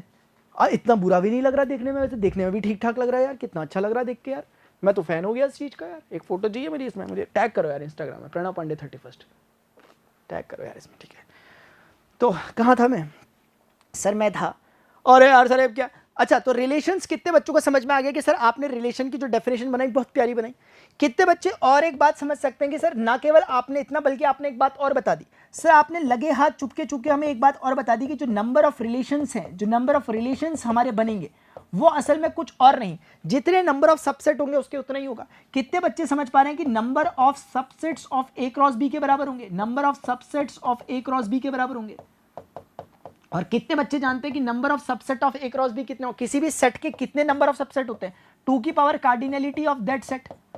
तो इसका मतलब कहीं ना कहीं कितने बच्चों को समझ में आ गया कि कभी भी हमें नंबर ऑफ रिलेशन निकालने पड़े तो हमें इतना लंबा काम करने की जरूरत नहीं है, सिर्फ नंबर बताने तो ये फॉर्मूला काफी है। जैसे फॉर एग्जांपल मुझे कोई कहता है ए और बी है, कितने रिलेशन बन सकते हैं, मैं कुछ नहीं करूंगा, मैं बोलूंगा भाई ए और बी यानी 2 एलिमेंट, इसमें एक एलिमेंट है, 2 कम 2 हो गया, 2 की पावर में 2 डाल दो 4, मैं बोलूंगा 4 रिलेशन बन सकते हैं। दिख रहे हैं आपको 4 रिलेशन बने हुए, समझ नहीं पा रहे ना बात को, नहीं समझ पाए ना, अरे बहुत क्लियर कट है। जो स्टोरी समझ रहा बच्चा कैसे नहीं समझ पाएगा, मेरी भी समझ नहीं आ रहा, ठीक है, मुझे समझा दो, अगर नहीं समझ में आ रहा तो बोल दो कि सर हमें तो कुछ समझ में नहीं आ रहा। जो बच्चा स्टार्टिंग से देख रहा है, ऐसा नहीं कि बीच में आगे भागता हुआ कहीं से, ऐसे किसी में बात भी नहीं कर रहा भाई। अगर आप शुरुआत से पढ़ रहे हो बच्चों तो आपको 100% समझ में आ रही होगी बात जो मैंने यहाँ पर लिखी। कभी भी कोई पूछेगा नंबर ऑफ रिलेशन कितने, भाई याद रखने की नहीं हो रही है। सबसे पहले रिलेशन किसे कहते हैं, रिलेशन तब बनता है जब ए क्रॉस बी के सबसेट्स होते हैं। तो ए क्रॉस बी के जितने सबसेट उतने रिलेशन। अब ए क्रॉस बी के कितने सबसेट होंगे, सर किसी भी सेट के कितने सबसेट होते हैं, 2 की power number of that set, तो बस तो 2 की power cardinality of A cross B, इतने ही रिलेशन होते हैं। तो इसलिए ये करने के लिए हमें ये कहानी रचने की जरूरत नहीं है, सीधे इन 2 सेट्स को देखकर ही काम चल जाएगा। आगे बढ़ो। अब होता है सर रिलेशंस के टाइप्स भी होते हैं, आइला और क्या सर रिलेशंस के टाइप्स भी होते हैं। हमारे पास एक टाइप आएगा आइडेंटिटी, एक रिफ्लेक्सिव, एक सिमेट्रिक, एक ट्रांजिटिव, एक इक्विवेलेंस। समझ लो कि खत्म कर दें इसका यार, आगे क्या ज़्यादा नहीं करना, सीधे आगे बढ़ते हैं। आइडेंटिटी रिलेशन, सर आ जाओ पहले क्लैरिटी रखो। रिलेशंस की जब हम बात कर रहे हैं, थोड़ा पॉज ले लो, ब्रेक ले लो यार, अगर तुम थक गए तो। आधा घंटा हो गया होगा क्या, ब्रेक ले लो यार तुम लोग, ठीक है, तुम ब्रेक ले लो, तुम थक गए हो गए, ठीक है। बोलोगे आइला सर हमारे सर दर्द करने लग गया, आप बोल रहे थे स्टार्टिंग से पढ़ना, कोई बात नहीं यार। देखो इधर आइडेंटिटी रिलेशन की जब हम बात कर रहे हैं, सबसे पहले क्लैरिटी होनी चाहिए रिलेशन क्या होता है, फिर तो आइडेंटिटी पाओगे। अब रिलेशंस को पिक्चराइज करो, सर रिलेशन जब भी दिखेगा वो ए क्रॉस बी नाम के सेट के सबसेट होंगे। सबसेट की शक्ल वैसे ही होगी जैसे सेट की थी, और ए क्रॉस बी नाम का जो सेट है उसकी शक्ल कैसी होगी, ऑर्डर्ड पेयर की सेट है वो। तो ए क्रॉस बी कुछ और नहीं बल्कि बच्चे कार्टेशियन प्रोडक्ट है, इसलिए वो ऑर्डर्ड पेयर का सेट होगा। तो अगर वो ऑर्डर्ड पेयर का सेट होगा तो उसके सबसेट्स भी ऑर्डर्ड पेयर के होंगे। नहीं समझे, क्या कह रहा हूं मैं, नहीं समझ पाए? उसके सब ये जो ए क्रॉस बी ऑर्डर्ड पेयर का सेट है, तो इसके सबसेट भी सबके सब ऑर्डर्ड पेयर के बने हुए सेट है कि नहीं? ये पिक्चर चल रही है मेरे आंखों के सामने, तुम्हारे भी चलनी चाहिए, मैं कह रहा हूं। तो इसीलिए रिलेशन को सबसे पहले आपको बोलना पड़ेगा, रिलेशन में दो लोग लेने पड़ेंगे जिनके बीच में आप रिलेशन लगवा रहे हो। जैसे मान लेते हैं हमारी इस बुक में जो हमें करना है वो एक सेट का उसी सेट के साथ रिलेशन लगवाना है। सेट ए का सेट बी के साथ नहीं लगाना, सेट ए का सेट ए के साथ ही रिलेशन करवाना है। ऐसा हमारी बुक में हमें बोला गया करने के लिए, ठीक है? तो आप कॉन्सेप्ट तो जानते हो, आप जनरलाइज कर सकते हो, जब जरूरत पड़ेगी ए का बी के साथ करवा दोगे, लेकिन अभी नहीं करवाना। अभी बोल ले सेट ए का ए के साथ ही रिलेशन करवाओ यार, ठीक है? तो मान लेते हैं बच्चों, मैंने बोल दिया कि मैंने कह दिया ऐसी, फॉर एग्जाम्पल मेरा कुछ मन करा, जैसे क्या मन करा, मेरा मन करा सर ए बी और सी और डी, इस तरीके के 4 एलिमेंट्स मैंने ले लिए। मैंने कहा मेरे सेट में ये 4 एलिमेंट हैं और मैंने एक रिलेशन को डिफाइन करा, आर सच दैट, ऐसे होगा कि वो रिलेशन है सेट ए से सेट ए के बीच में, ए की ए के साथ मैपिंग हो रही है, यहां भी ए वहां भी ए, ठीक है? तो अब मुझे बताना है कि ये रिलेशन अगर आइडेंटिटी रिलेशन हुआ तो वो कैसा दिखता होगा। मैं सारे केसेस में बच्चों यही एग्जांपल लेकर चलूंगा, इसी एग्जांपल ए को मैं लेकर के चलूंगा, सेम एग्जांपल रहेगा मेरा, चाहे कोई सा भी एग्जांपल है। इवन मैं आपके लिए थोड़ा सा इजी कर लेता हूं, इसमें आपको थोड़ा सा अजीब ना लगे, इसलिए मैं आपके लिए नंबर्स दे देता हूं, 1 2 3 4 टाइप का, 5 भी ले लो, कोई टेंशन तो नहीं, कोई टेंशन। अब बच्चे समझना, अब मुझे सिर्फ इतना बता दो कि कल को कोई आपसे पूछे कि नंबर ऑफ रिलेशंस होंगे कितने, बाकी बातें बाद में करना, सिर्फ इतना बताओ होंगे कितने। हमने कहा सर वो उतने ही होंगे जितना कार्डिनलिटी ऑफ ए क्रॉस ए होगा, क्योंकि इस केस में जो रिलेशन है वो ए का ए के साथ है। अब ये अरे समझ रहे हो ना, नंबर ऑफ रिलेशन क्या बताया मैंने बताया कि नंबर ऑफ रिलेशन उतने ही बनते हैं जितने ए क्रॉस बी के सबसेट्स होते हैं। तो इस केस में बी नहीं है, ए क्रॉस ए के कितने सबसेट होंगे, ए क्रॉस ए के इतने सबसेट होंगे। और इसका मतलब क्या है बेटे, इसका मतलब क्या है सर, इसका मतलब है 2 ऑफ n की n डॉट n, क्योंकि हमने पढ़ा कि ए क्रॉस बी का कार्डिनलिटी बराबर ए की कार्डिनलिटी और बी की कार्डिनलिटी का प्रोडक्ट, लेकिन यहां बी तो है नहीं, यहां तो ए ही है। तो ए में आपको कितने एलिमेंट्स दिख रहे हैं, 5, तो इसका मतलब 2 की पावर 5 इंटू 5, तो बेटे 5 5 25, 2 की पावर 25, माय गॉड, रात हो जाएगी ऐसे निकालते में चलोगे कैलकुलेशन, बहुत आता, लाखों में है ये नंबर लाखों में, 2 की पावर 20 तक जाओगे तो लाखों में चालू हो जाता है, लाखों करोड़ों में भी हो सकता है। इतने नंबर ऑफ रिलेशंस बन रहे, करोड़ नंबर ऑफ रिलेशंस बन सकते हैं, आप समझ रहे हो? अच्छा, अब आपको थोड़ा फील देना होगा कि कैसे दिखते होंगे करोड़, आप करोड़ तो बना नहीं पाऊंगा भाई मैं, ठीक है ना? तो मैं एक आध बना के दिखा देता हूं आपको। एक आध का मतलब ऐसा है, 1 2 3 4 5 है ना, जैसे बेटे देखो मैं तुम्हें सिर्फ समझा रहा हूं विजुअलाइज करवाने के लिए, क्योंकि सारे में बनाऊंगा नहीं। जैसे कोई मेरे से पूछे नेचुरल नंबर कितने होते हैं, मैं बोलूंगा इनफिनिट होते हैं, लेकिन एग्जांपल के लिए बता तो सकता हूं ना, 1 2 3 4 5 6 होते हैं, ऐसे चलते रहे आगे तक, बस ऐसे ही बता रहा हूं। ये भी 1 2 3 4 5 है, क्योंकि इतने ही हैं, मुझे इतना तो पता है कि ये भी सेट है ये भी सेट है। बेटे ये दोनों आपस में कनेक्ट हो गए, अब ध्यान से देखते हुए चलना। अगर ये दोनों आपस में एक दूसरे से कनेक्ट हो चुके हैं, सेट ए और सेट ए से, अब कितने रिलेशन होते हैं, बहुत प्रकार के हो सकते हैं। जैसे एक रिलेशन हो सकता है एक से कनेक्ट हो गया, बस हो गया खत्म, रिलेशन नंबर 1 हो गया चालू। अगर अब 1 के साथ कनेक्ट था लेकिन 2 के भी साथ कनेक्ट, ये दूसरा रिलेशन। सिर्फ 1 के साथ कनेक्ट हो एक रिलेशन, लेकिन 1 इसके साथ कनेक्ट हो गया 2 रिलेशन। 1 का मन कर रहा 5 के साथ भी कनेक्ट, ये तीसरा नंबर का रिलेशन। 1 का मन कर रहा 3 के साथ रिलेशन, चौथे नंबर का रिलेशन। अभी इतना ही है, लेकिन 2 का भी मन कर गया, ये 5वें नंबर का रिलेशन। ऐसे अनंत संभावनाएं, बोलने के लिए अनंत, लेकिन काउंटिंग के लिए इतनी। क्या मैथ्स है, क्या मैथ्स है। आप करने जाओगे खिचड़ी पक जाएगी दिमाग में, लेकिन कंप्यूटर को दोगे डेटा, वो निकाल के दे देगा आपको, अलग अलग रिलेशंस निकाल के मैपिंग के साथ दे देगा कितने। लेकिन हमारा काम नहीं है करना, हमारा काम इतना है, हमने समझ गए बात को। कितने बच्चे समझ पा रहे हैं कि जब मैं कह रहा हूं कि रिलेशंस इतने बन रहे होंगे, लाखों करोड़, अनंत संभावनाएं हैं कि नहीं है? बिल्कुल अनंत संभावनाएं। हल्का सा भी डाउट ना जरूर पूछो, मेरे सामने होते मुझे पता है तुम्हारा डाउट आ क्या रहा होगा, लेकिन मैं उस डाउट को भी ले लूंगा ना, कंफ्यूज हो जाओगे। लेकिन वो जो डाउट आ रहा है ना, नीचे लिखना जरूर कमेंट सेक्शन में, मुझे पता है एक डाउट आ रहा है, ठीक है ना, वो लिखो जरूर कमेंट सेक्शन में, ठीक है? मैं भी बोलूंगा डिस्टर्ब हो जाओगे उससे, ठीक है ना? इसलिए पूछा करो, ठीक है ना? हाँ, ऐसे स्कूल में क्लास में कहीं भी जा रहे हो तो पूछा करो, डाउट आ रहा होता है तो, क्योंकि कई बार टीचर्स की लिमिटेशन होती है, वो डाउट को डिस्कस नहीं कर सकते बिना तुम्हारे पूछे, ठीक है? तो अब क्यों बताया सर आपने? आपको फील करवाने के लिए बताया कि इतने रिलेशन, उसमें से एक स्पेसिफिक रिलेशन जो होगा, करोड़ों में एक जो है वो मैं लिखूंगा, वो करोड़ों में जो एक होगा वो रिलेशन ऐसा है, आर ऑफ आई लिख रहा हूं, आइडेंटिटी रिलेशन। कैसा सर? ऐसा कि 1 सिर्फ 1 के साथ कनेक्ट होगा, 2 सिर्फ 2 के साथ कनेक्ट होगा, 3 सिर्फ 3 के साथ कनेक्ट होगा, 4 सिर्फ 4 के साथ कनेक्ट होगा और 5 सिर्फ 5 के साथ कनेक्ट होगा। कितने बच्चे समझ पा रहे हैं? कितने बच्चे समझ पा रहे हैं कि क्या ये अपने आप में एक रिलेशन हो सकता था? हाँ जी सर, हो सकता था। शक्ल से कैसा दिखता होगा बेटे? शक्ल से ऐसा दिखता होगा सर, ए और ए ही है। 1 2 3 4 5 5 4 3 2 1 1 is connecting with 1, 2 is connecting with 2, 3 is connecting with 3, 4 is connecting। ये रिलेशन है कि नहीं? है सर।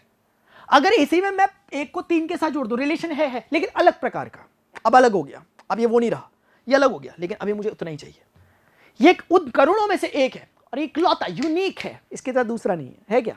अगर दूसरा होगा तो वो नया रिलेशन है फिर, ठीक है ना? कितने बच्चे समझ पा रहे हैं कि सर उस चीज को ही आपने ऐसे दिखाया? वाओ। इस स्पेसिफिक रिलेशन को एक नाम दिया जाता है आइडेंटिटी रिलेशन। आइडेंटिटी क्यों? खुद के साथ खुद की आइडेंटिटी चेक कर रहा है वो, ठीक है ना? खुद के साथ खुद को कनेक्ट कर रहा है। तो बच्चे इस तरह, अब इसको सर यार डेफिनेशन में बनाओ यार, ऐसे कैसे मजा नहीं आएगा सर। हम भी 1 2 3 4 लेंगे क्या हर बार? नहीं लोगे तो कोई बात नहीं, इधर आ जाओ। जनरलाइज कर देते हैं इस चीज को। सर जनरलाइज ऐसे करते हैं कि आइडेंटिटी रिलेशन की डेफिनेशन क्या होगी? इतना तो तय है कि वो जो भी होगा, जैसे फॉर एग्जांपल वो जो भी होगा x, y होगा तो ऑर्डर्ड पेयर, क्योंकि है तो रिलेशन, और रिलेशन होता कुछ नहीं है, सबसेट होता है a क्रॉस b का। a क्रॉस b क्या होता है? ऑर्डर्ड पेयर का सेट। तो रिलेशन, कल को कोई आपको बोले ना क्या ये एक रिलेशन है 1 2 3 4, सिरे से खारिज करने की हो रही है। क्यों? अरे सर रिलेशन जब भी दिखेगा ऑर्डर्ड पेयर की फॉर्म में दिखेगा, ये सिंगल एलिमेंट थोड़े ना दिखने वाले उसमें, समझे? हाँ, तो इसका मतलब सर रिलेशन कभी भी ऐसा नहीं दिखता जैसा आप दिखाने की कोशिश कर रहे हैं, पता नहीं अजीबोगरीब तरीके से। अच्छा सर, हाँ सर, तो रिलेशन जब भी दिखेगा ऑर्डर्ड पेयर, लेकिन वो ऑर्डर्ड पेयर में कुछ स्पेशलिटी होगी, जैसे x, y सच दैट है तो वो ऑर्डर्ड पेयर। किस तरीके का ऑर्डर्ड पेयर? सर इस तरीके का ऑर्डर्ड पेयर है कि इसमें वेयर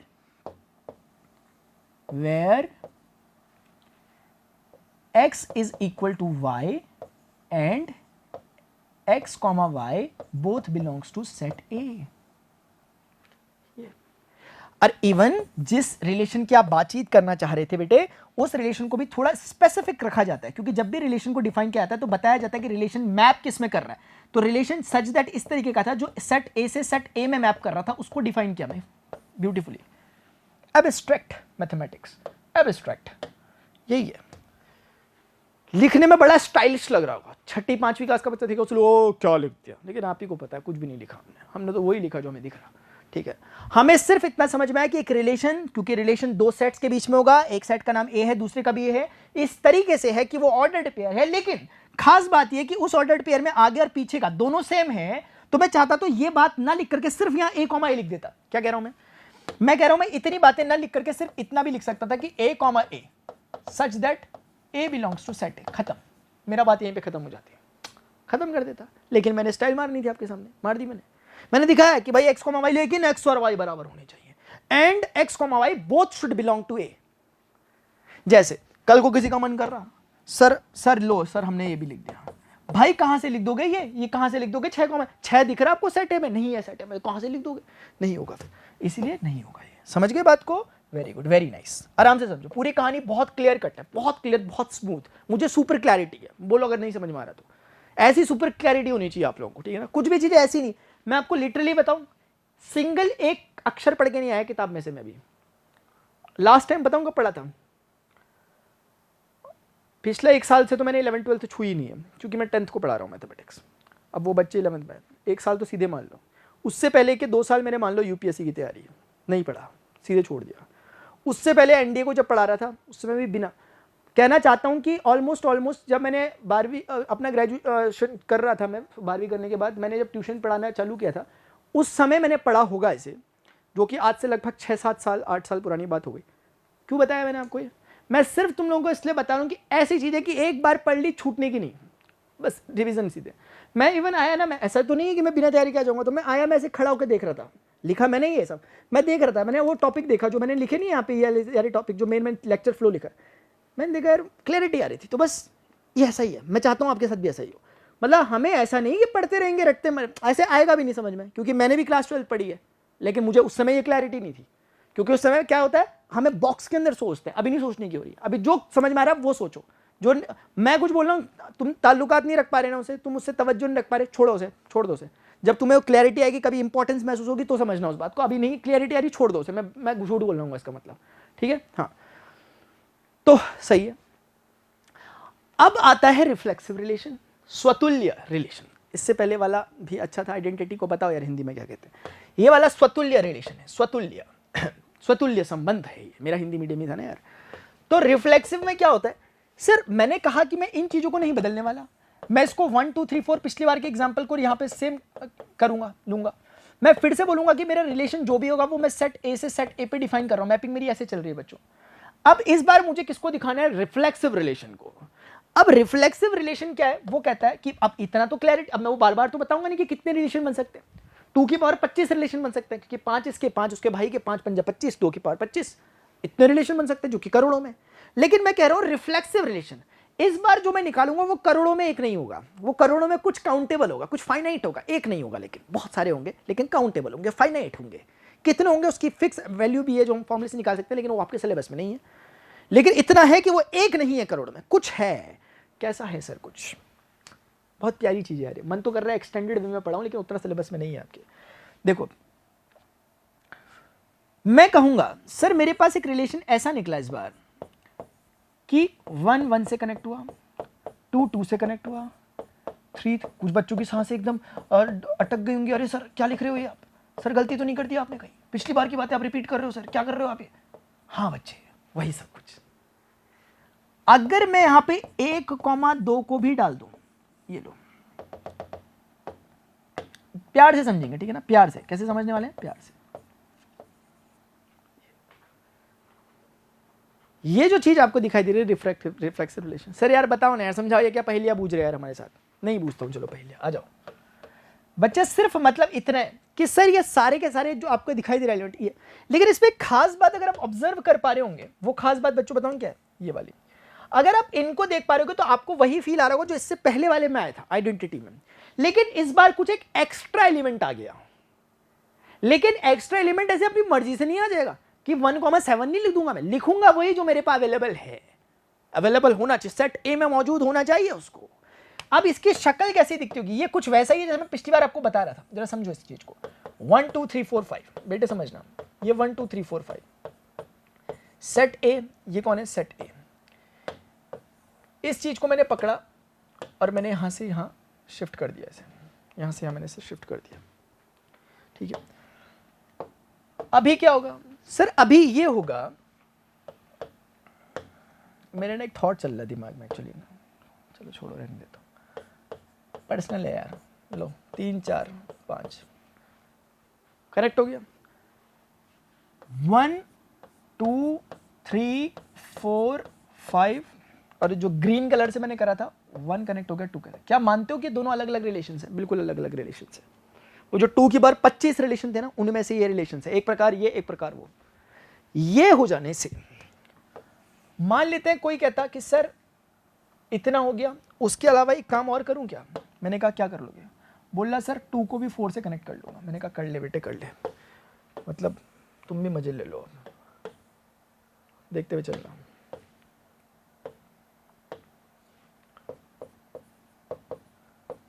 कितने लोगों को क्लैरिटी आ रही है? सर ये एक अलग प्रकार का रिलेशन नंबर 1 कह दो, ये रिलेशन नंबर 2 कह दो, ये दोनों ही रिलेशंस जो बने एक ही दिख रहे, ये रिलेशन नंबर 1 है, ये बेटे रिलेशन नंबर 2 है, और इस वाले को एक स्पेशल नाम दे दूं क्या? Relation I, identity relation. Identity relation इकलौता होगा, लेकिन रिफ्लेक्सिव रिलेशन इकलौता हो ऐसा जरूरी नहीं है। अब सुनो रिफ्लेक्सिव रिलेशन होता है। रिफ्लेक्सिव रिलेशन कहता है कि पहले उतना काम, मुझे उतना काम चाहिए कि हर एक से कनेक्टेड हो, 1 1 से 2 2 से 3 3 से 4 4 से 5 5 से। फिर वो बोलता है उसके आगे का काम तुम्हें करने का मन है तो करो, नहीं करने का मन है नहीं भी चलेगा, मेरा काम हो गया। रिफ्लेक्सिव का काम सिर्फ इतना है, स्वतुल्य, अपने तुल्य, अपने समान।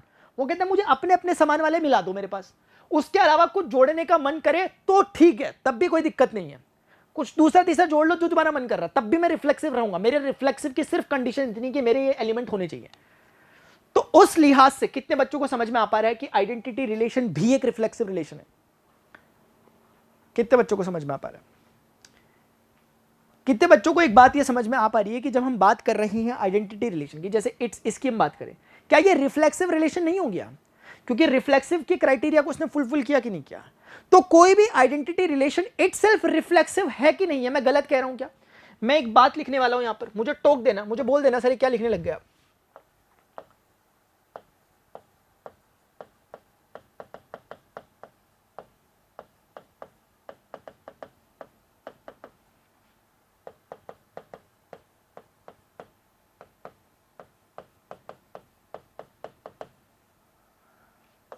Every identity relation is itself reflexive relation, क्योंकि रिफ्लेक्सिव रिलेशन की शर्त इतनी है कि सब एक दूसरे के साथ कनेक्ट हो जाए। इसके सारे के सारे कनेक्ट हुए कि नहीं हुए, कुछ एक्स्ट्रा ऐड करने का मन नहीं था इसका, नहीं किया इसने, तो ये एक रिफ्लेक्सिव रिलेशन भी है। लेकिन क्या आप ये कह सकते हो कि every reflexive relation is itself identity? नहीं कह सकते। ये रिफ्लेक्सिव है, हाँ है। क्यों है? क्योंकि इसने अपने क्राइटेरिया को फुलफिल किया। जितने लोग मौजूद थे, अगर ये 4-4 पे रुक जाता, 5-5 को नहीं लेता तो गलत हो जाता, तब ये रिफ्लेक्सिव नहीं कहलाता। उन सबको कनेक्ट तो करवाना ही करवाना है इसने, एक बात तो ये। उसके अलावा कराए तो इसकी मन कर रहा तो करे, ना कर रहा तो ना करे। एक रूल बनता है मेरा यहां पर, मैंने आज से पहले कभी यूज नहीं किया, अभी देखते देखते यूज हो रहा है। मैंने बताया ना, मैंने इतने साल ऐसे पढ़ा है इसको, लेकिन ये रूल मैं आज पहली बार मुझे जो आंखों से दिख रहा है वो बना रहा हूं। ट्राई करते हैं, क्योंकि कंपटीशन वगैरह में जब हम खेल रहे होंगे ना, इन्हीं चीजों को लेकर के कुछ चीजें बनती है। मेरे दिमाग में स्ट्राइक करी, क्या करी बताओ। जो रिफ्लेक्सिव रिलेशन होगा ना बेटे, इस रिफ्लेक्सिव रिलेशन की जो कार्डिनलिटी होगी, नंबर ऑफ रिफ्लेक्सिव रिलेशन, कितने एलिमेंट्स है, क्योंकि रिफ्लेक्सिव रिलेशन इटसेल्फ एक सेट है। सेट की कितने बच्चों को समझ में आ रहा है कि सर इसकी कार्डिनलिटी जो होगी वो सेट ए की कार्डिनलिटी के बराबर या उससे ज्यादा होगी? कितने बच्चे इस बात को समझ पा रहे हैं कि इसका ये जो होगा ग्रेटर देन और equal to cardinality of set A होगा? वाह! अगर डायरेक्टली बुक में लिखा, मुझे नहीं पता है किसी बुक में लिखा होगा कि लिखा होगा, लेकिन कहीं क्या पता लिखा होगा, तो किसी बुक में लिखा होगा ऐसे, तो हम सोचते रहेंगे क्या होगा, लेकिन ये बहुत जनरल नॉलेज से निकल के आया। क्योंकि इसमें उतने अगर ये बात समझ में आ गई, मेरे ख्याल से रिफ्लेक्सिव रिलेशन की कहानी ही ये बात क्लियर कर रही है उस कहानी को। ये करिए, जितने ए के कार्डिनलिटी होगी उतनी ही होगी, या तो फिर जैसे आइडेंट। हाँ, अब मैं ये भी बताता हूं, यहां से एक सब केस समझ में आया। केस क्या बन रहा है? If it is equal to n of A, अगर ये एन ऑफ ए के इक्वल है, दैट ओनली मीन्स कि ये जो आपका रिलेशन बना, ये रिफ्लेक्सिव के साथ साथ आइडेंटिटी रिलेशन भी है, मतलब ये आइडेंटिटी है। और if it is not equal to n of A, यानी कि if it is greater than equal to A, then it is, मतलब then it is not an identity relation. Rule बन गया। कितने बच्चे इस बात को समझ पाए? ये यहीं से बात करते करते हमने आपस में बात करी, तब ये रूल बना दिया मैंने। ऐसे कोई रूल नहीं है सच कोई बुक में, लेकिन बन क्यों नहीं सकता? बन तो गया, तो हमें समझ में आ गया सर। तो अभी क्या समझ में है? Every identity relation is necessarily a reflexive relation, but every reflexive relation may और may not be an identity relation. नहीं भी हो सकता है, चाहे तो हो भी सकता है, क्योंकि पिछले केस में अगर आप यहां देखोगे, इस केस में कोई पूछे तो यही रिफ्लेक्सिव भी तो है, फिर तो ये रिफ्लेक्सिव इस बार आइडेंटिटी बन तो गया, लेकिन ये रिफ्लेक्सिव तो इस बार आइडेंटिटी नहीं बन पाया। तो रिफ्लेक्सिव मे और may not be an identity relation. Very nice. Now let's come to the another one. अच्छा, आप कह रहे हो सर एक डेफिनेशन बताओ, तो बच्चों अगर इसकी ना जनरल डेफिनेशन अगर आप बनाना चाहते हो पिछली बार की तरह, तो ऐसे बनेगी कि इस बार का relation A to A map होगा। इस बार रिफ्लेक्सिव रिलेशन कैसे डिफाइन करेंगे हम इसे? हम बोलेंगे इस बार x comma y such that x is equal to Y,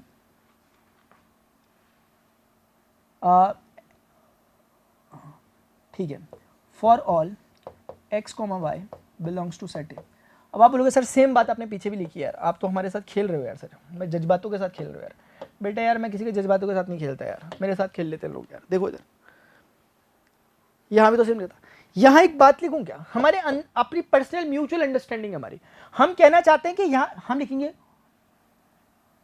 only, ये ओनली, सिर्फ ओनली के लिए है केस। यहां पर रेस्ट्रिक्शन नहीं, वो कहता है इतना हो, इसके अलावा जो होना हो जाए। आप डेफिनेशन अपने हिसाब से बनाने जिसका मन कर रहा बना दो, मुझे तो समझ में आ रही है अपनी डेफिनेशन, मुझे समझ में आ रहा है इस बार ये होना चाहिए, लेकिन इसके अलावा रेस्ट्रिक्शन नहीं है। नहीं भी मतलब अब ऐसा नहीं कहूंगा ना नहीं भी होगा, इतना तो होना ही चाहिए।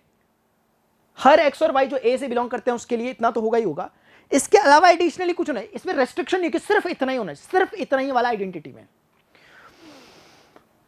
सिमेट्रिक, फिर से वही केस लूंगा मैं। सेट ए है मेरे पास, set A, set A to set A. Hello, आवाज आ रही है? Set A to set A. फिर से सर इस बार मुझे सिमेट्रिक, बेटे सिमेट्रिक बहुत आसान, इसको डेफिनेशन से समझना ज्यादा आसान है। सिमेट्रिक जो रिलेशन होगा आपका सेट ए से सेट ए पर ही अगर हम ले रहे हैं तो वो कुछ बेटे इस तरह से डिफाइन होगा, क्योंकि होगा है रिलेशन तो होगा तो ऑर्डर्ड पेयर का सेट।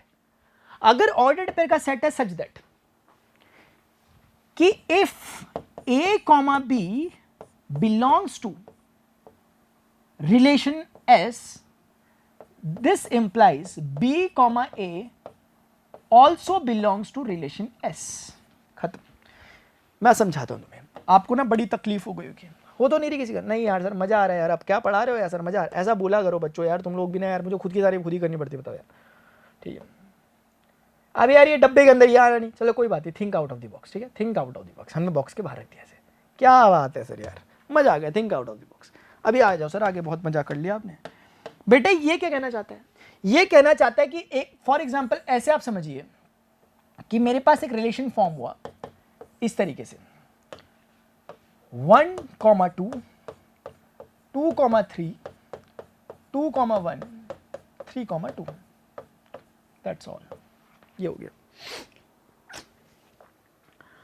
अब इस केस में अगर आप देखोगे तो जो भी एलिमेंट इस रिलेशन में मौजूद है, क्या पहली बात ये रिलेशन ठीक लिखा हुआ? हाँ सर। अच्छा, क्या ये रिलेशन अभी भी ठीक लिखा हुआ है? क्या ये रिलेशन पॉसिबल है? कतई पॉसिबल नहीं। क्यों?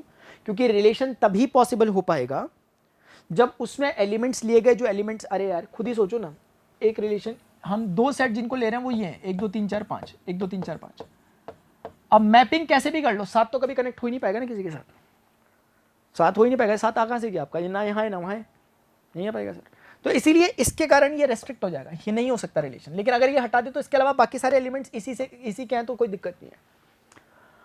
अब खास बात ये कि कोई भी एलिमेंट अगर आप उठाओगे तो उसके ऑर्डर को बदलने पर जो नया ऑर्डर पेयर मिलेगा वो भी उस रिलेशन में मौजूद है। जैसे फॉर एग्जांपल 1, 2 को उठा रहा हूं तो 2, 1 भी मौजूद है, 2, 3 को उठा रहा हूं तो 3, 2 भी मौजूद है। तो ये रिलेशन कैसा है? सिमेट्रिक। सिमेट्रिक मतलब सममित संबंध है ये। खत्म। कितने हो सकते हैं सर? बहुत हो सकते हैं। भी इकलौता थोड़े ना जबरदस्ती है कि यही होगा। समझिए बात।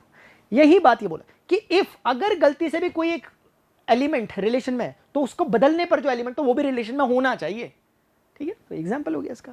अब अच्छी बात क्या समझाऊंगा मैं आपको, इधर आ जाओ, वापस पीछे आ जाओ, पीछे आ जाओ। आइडेंटिटी रिलेशन बहुत पढ़ने वाले बन रहे थे, अब आइडेंटिटी रिलेशन। अब मुझे बताओ क्या आइडेंटिटी रिलेशन सिमेट्रिक है कि नहीं है, मुझे जल्दी बताओ कमेंट सेक्शन में। मैं बताऊं उससे पहले तुम कमेंट सेक्शन में बताओ और टाइम स्टैम्प्स के साथ बताया करो, ताकि मैं देखता हूं बच्चा कौन सी तैयारी कर रहा है, क्योंकि अभी मैथ्स हमने बहुत पढ़नी है, पहला चैप्टर आज सिर्फ हमारा। ठीक है ना, आपके फिंगर टिप्स में चीजें, आप चाहो तो बहुत अच्छा कर सकते हो, ये आपके लिए बेस्ट टू बेस्ट लेक्चर हो सकता है, ना चाहो तो कुछ भी नहीं यार। मानो तो मैं गंगा माँ हूं, ना मानो तो बहता पानी। तो कहने का मतलब ये है कि ये अपने आप में एक सिमेट्रिक रिलेशन भी है। कैसे सर? सर इसके किसी भी एलिमेंट को उठा दो। सर मैं 1, 1 को उठाता हूं, क्या रिलेशन में मौजूद है? हाँ सर है। सर मैं इसका उल्टा करता हूं, क्या रिलेशन में? हाँ सर। उल्टा करने से फर्क, आपको लगा उल्टा, क्या मैंने किया ही नहीं, क्यों करूंगा मैं? क्योंकि मुझे पता उल्टा करने के बाद भी सेम आएगा।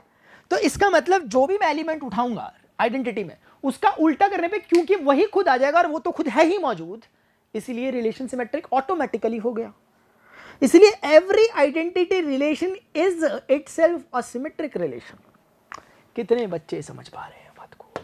एक बात और समझ में आई कि एवरी आइडेंटिटी रिलेशन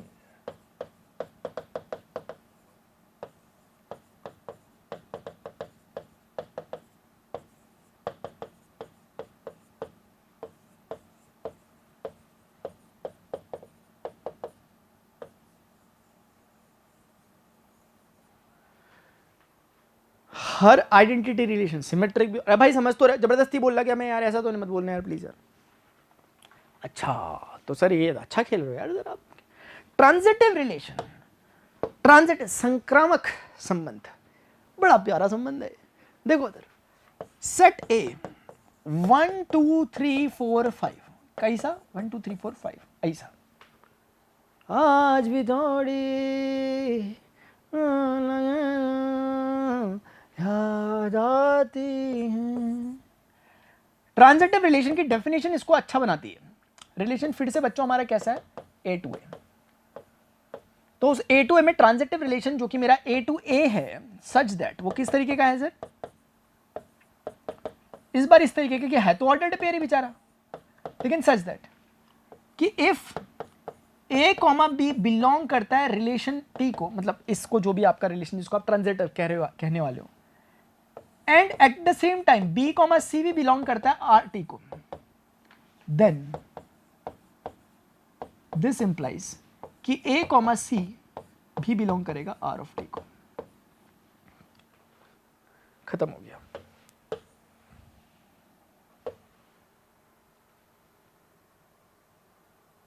ठीक है, खत्म हो गया, खत्म बेचारा। अब आपको देख के लो आइला ये क्या है, अबे कुछ भी नहीं है यार।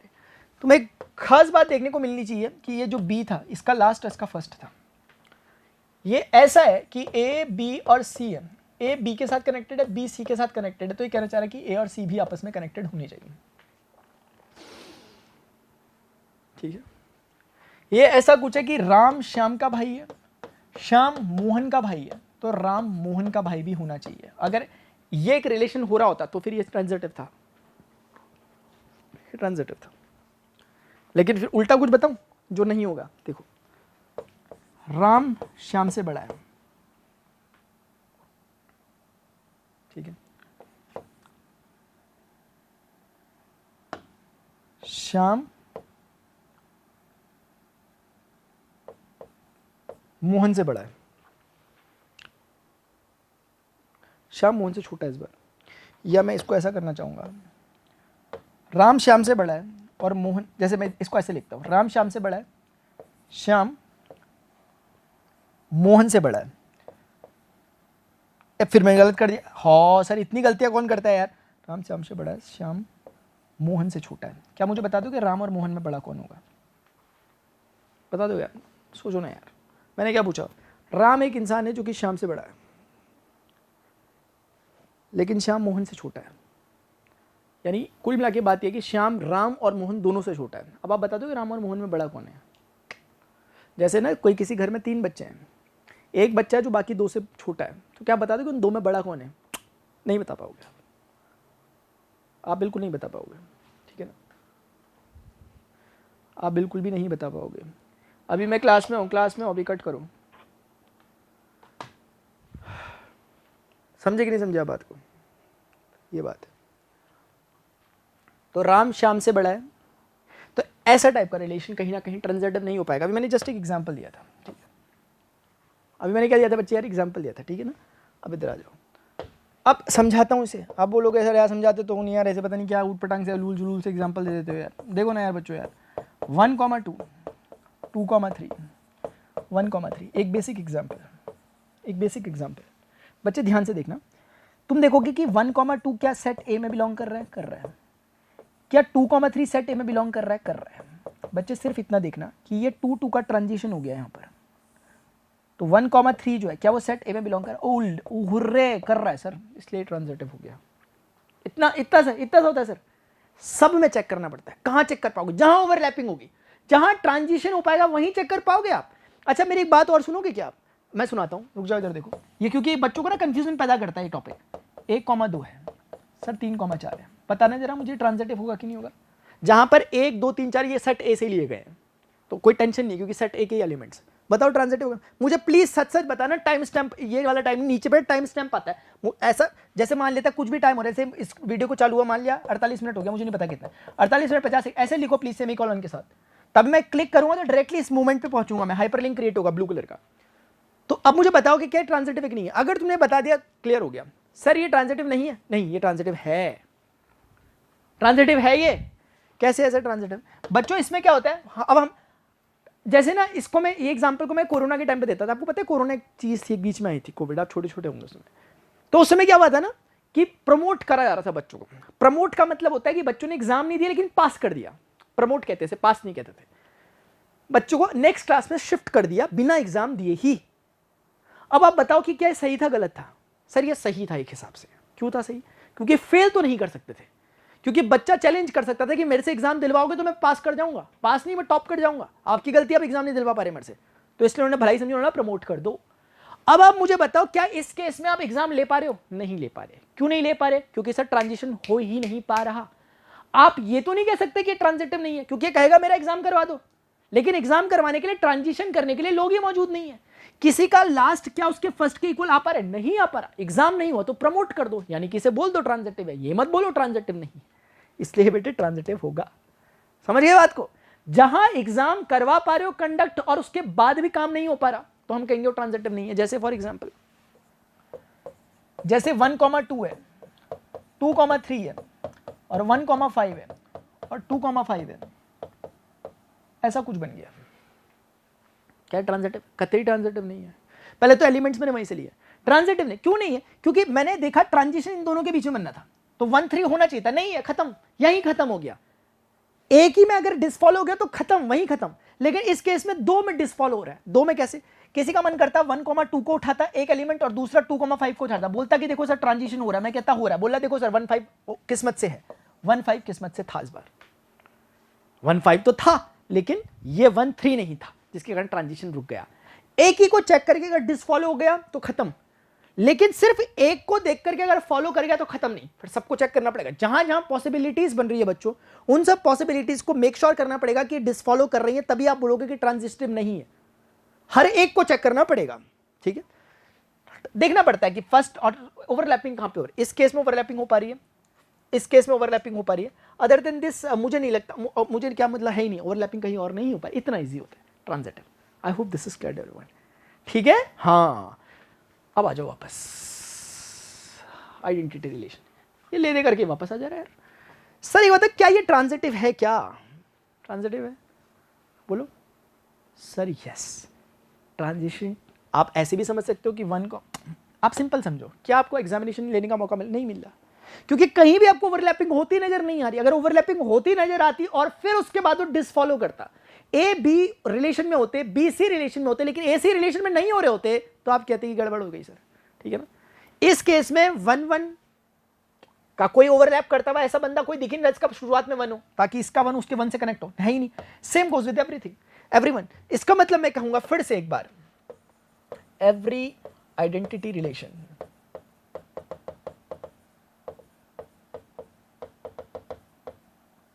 is itself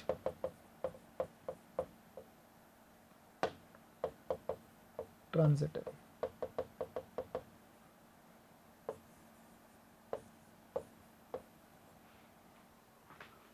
Every identity relation is itself transitive.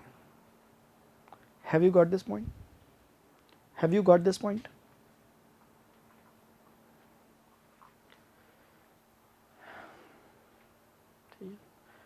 तो इसका मतलब ये रिलेशन क्या है बच्चों? ट्रांजिटिव है, ठीक है। कुछ थॉट चल रहा था दिमाग में, छोड़ो ना, तुमसे क्या बोलूं यार। Equivalence relation,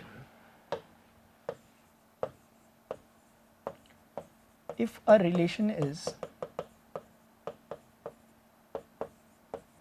reflexive, symmetric and transitive, then it's equivalence relation.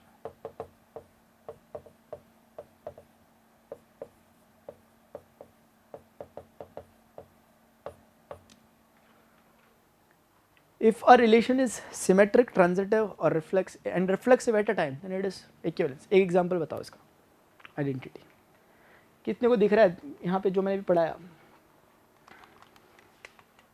जाम हो जाता है क्या कभी कभी? स्लो हो गया क्या है? क्यों हो गया होगा बच्चों? कोई बता सकता है क्या मुझे? ऐसा था तो नहीं है बचपन में, सुनो से ऐसा हो गया। आइडेंटिटी रिलेशन रिफ्लेक्सिव भी था, आइडेंटिटी रिलेशन सिमेट्रिक भी था बेटा, ट्रांजिटिव भी था। इसका मतलब क्या हुआ कि सर ये अपने आप में सिमेट्रिक ट्रांजिटिव सब कुछ है। इसका मतलब क्लियर कट हो गया कि ये वाला रिलेशन अपने आप में कैसा है बच्चों? ये वाला रिलेशन इक्विवेलेंट रिलेशन है, ठीक है। मेरा ना मूड था आगे कराने का, मैं सच में उसी प्लान के साथ आ रहा था, लेकिन आई डोंट थिंक कि मुझे आगे बढ़ना चाहिए। मेरा ना थॉट कहीं जा रहा है अभी एक्चुअली, तो मेरे ख्याल से वो इनजस्टिस होगा आपके साथ कि मैं पूरी टोटलिटी के साथ नहीं पढ़ा रहा हूँ, और खुद मेरे साथ भी। और अच्छी बात है कि हमने क्लास 11 का, मैं इवन बता देता हूँ, हमारे आज हमने लेक्चर का जो फ्लो हुआ था उसके अकॉर्डिंग हम कहाँ तक पहुँचे। अब आप खुद ही डिसाइड कीजिए प्लीज़, हमने कहाँ तक कवर किया आज।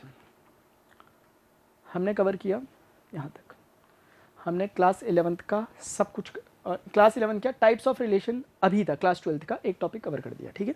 सिर्फ ये 2 लेक्चर्स बचे हैं। और इवन मेरा तो मन ये भी कर रहा है कि अगर आप लोगों को अच्छा लगा हो तो ही नीचे कमेंट सेक्शन में, मैं तभी बनाऊंगा यार, मैं बना ही नहीं रहा, मैं बना ही नहीं रहा सच में। इसके आगे ना अगर अच्छा लग रहा हो तो बताना, नहीं लग रहा मेरा पसंद नहीं आ रहा, छोड़ रहा है यार, क्या पढ़ोगे मेरे से, ठीक है। तो अभी के लिए बच्चों इतना ही, मिलते हैं अपने नेक्स्ट सेशन में। आपको ये लेक्चर इंफॉर्मेटिव लगा, नीचे कमेंट करके जरूर बताओ, ठीक है ना प्लीज़। और वीडियो को लाइक करने की भी हो रही होती है, आप लोग भूल जाते हो, और सब्सक्राइब चैनल को आप कर सकते हैं, ठीक है ना। और जरूर जो भी क्वेश्चन हो पूछना, जो मैंने बीच में क्वेश्चन पूछे उनका आंसर जरूर देना। अभी लेते हैं, मिलते हैं नेक्स्ट सेशन में। Till then goodbye, see you take care, जय हिंद, बाय बाय।